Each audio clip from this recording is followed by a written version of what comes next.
Hello students, आज हम 9th class की साइंस सब्जेक्ट की वर्कशीट नंबर 12 कर रहे हैं। यह 2 अगस्त के लिए आई है। इसमें हम मिक्सचर के बारे में पढ़ेंगे।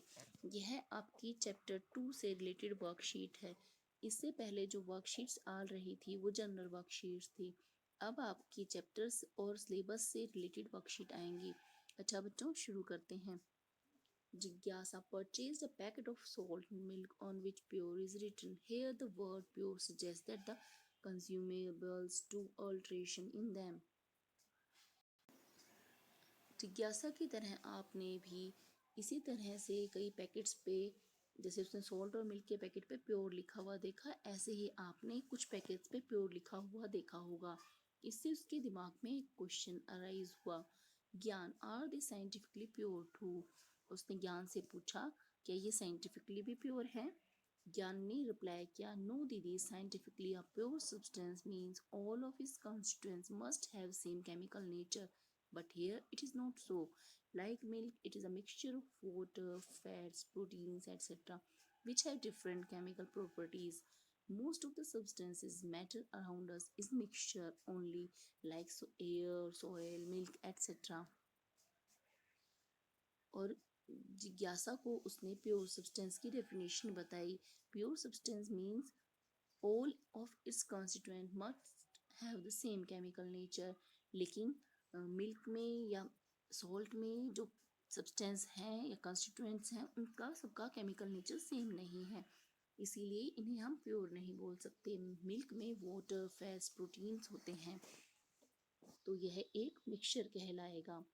The substances that are formed by simple mixing of two or more pure elements or compounds where no chemical reaction takes place are called mixtures। Mixture के अंदर दो या दो से ज़्यादा प्योर एलिमेंट्स या कंपाउंड्स होते हैं, उनमें केमिकल रिएक्शन नहीं होनी चाहिए। The compounds of a mixture can be separated by physical methods like filtration, boiling using a magnet।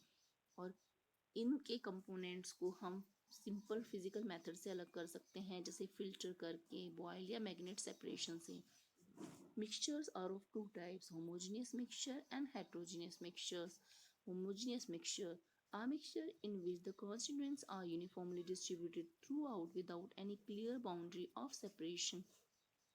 ऐसे मिक्सचर जिसमें सेपरेशन की बाउंड्री हमें दिखाई ना दे, उन्हें होमोजेनियस मिक्सचर बोलते हैं। सपोज हम एक बीकर लें, बीकर में वाटर और उसमें हम शुगर लें, तो क्या शुगर और वाटर की विजिबल बाउंड्री हमें दिखेंगी? नहीं दिखेंगी। शुगर वाटर में डिजोल्व हो जाता है और डिसअपियर हो जाता है, इसीलिए यह होमोजेनियस मिक्सचर है। The constituents are not easily visible. For example, mixture of sugar, salt and water. Air, air भी इसी तरह का मिक्सचर है। Heterogeneous mixture, a mixture in which the constituents are not uniformly distributed throughout and has visible boundary of separation between its constituents. For example, sugar and sand mixture, dirty water, salt and iron filings mixture। Heterogeneous mixture में जो constituents हैं वो uniformly distributed नहीं दिखाई देते हैं।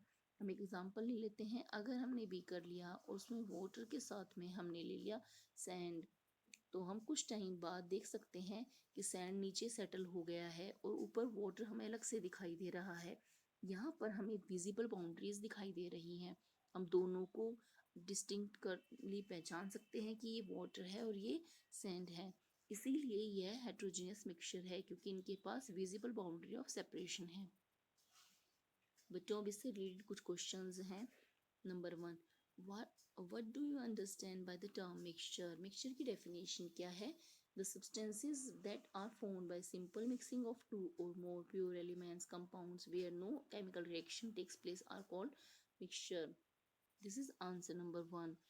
Write the differences between homogeneous and heterogeneous mixtures with example।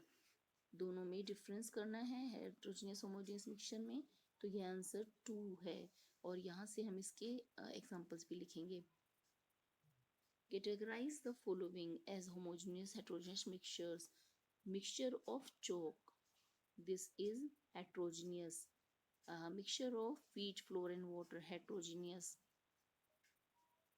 Mixture of soda, water and alloys, These are homogeneous mixture. What question number 4? Which type of mixture is air? Explain. Air is a homogeneous mixture because it has no clear boundary of separation of different gases. ये question 4 का answer है।